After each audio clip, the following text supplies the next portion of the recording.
श्री परमात्मने नमः। अथ एकादशोऽध्यायः। श्लोक क्रमांक 8।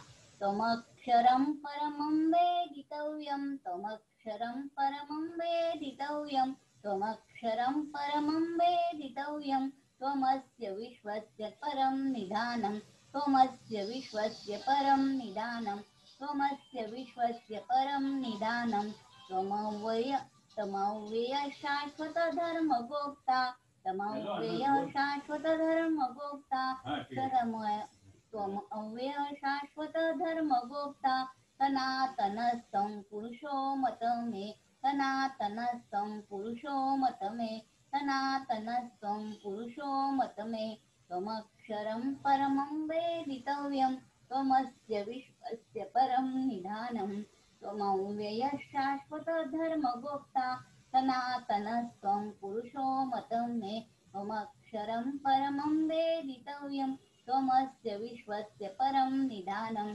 त्वमय्य शाश्वत धर्म गोप्ता, सनातनस्त्वं पुरुषो मत मे। येथे त्वमक्षरं परमं वेदितव्यं या पदाने निर्गुण निराकाराची गोष्ट आली आहे. त्वमस्य विश्वस्य परम निधानम या पदाने सगुण निराकाराचे वर्णन आले आहे. आणि त्वम शाश्वत धर्म गोप्ता पदाने सगुण साकार बद्दल सांगितले. म्हणजे निर्गुण निराकार, सगुण साकार, सगुण निराकार हे सर्व मिळून भगवंताचे समग्र रूप आहे. जे जाणले असता मग काहीही जाणून घ्यायचं शिल्लक राहत नाही, कारण त्याच्याशिवाय दुसरं काहीही नाही.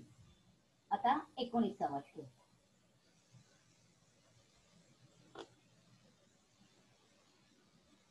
ओम श्री परमात्मने नमः. अथ एकादशोऽध्यायः. श्लोक क्रमांक 19.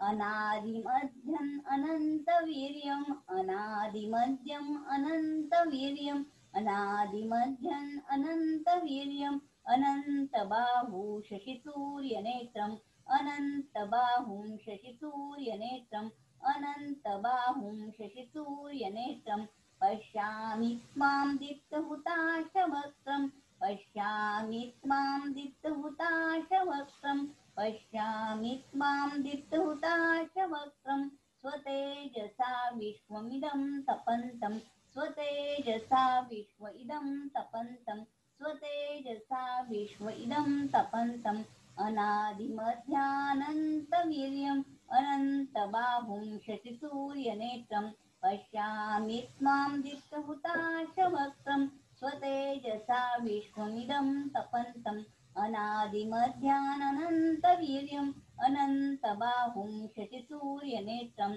पश्यामि त्वां दीप्तहुताशवक्त्रं, स्वतेजसा विश्वमिदं तपन्तं, अनादिमध्यानन्तवीर्यम्, अनन्तबाहुं शशिसूर्यनेत्रं, पश्यामि त्वां दीप्तहुताशवक्त्रं, स्वतेजसा विश्वमिदं तपन्तं. या श्लोकाचं तात्पर्य हे आहे की भगवंत सर्व प्रकाराने अनंत आहेत. त्यांच्या तेजाने तप्त होणारा संसार भगवंतापासून वेगळा नाही. म्हणून तप्त करणारा व तप्त होणारा दोन्हीही भगवंताचीच रूपे आहेत. भगवंत म्हणतात, मनाने, वाणीने, दृष्टीने आणि अन्य इंद्रियाने जे काही शब्दाविषयी ग्रहण केले जातात ते सर्व मीच आहे, म्हणून माझ्याशिवाय दुसरे काहीही नाही. हा सिद्धांत तुम्ही विचारपूर्वक शीघ्र समजून घ्या, स्वीकार करा व अनुभव घ्या. हरये नमः, हरये नमः, हरये नमः.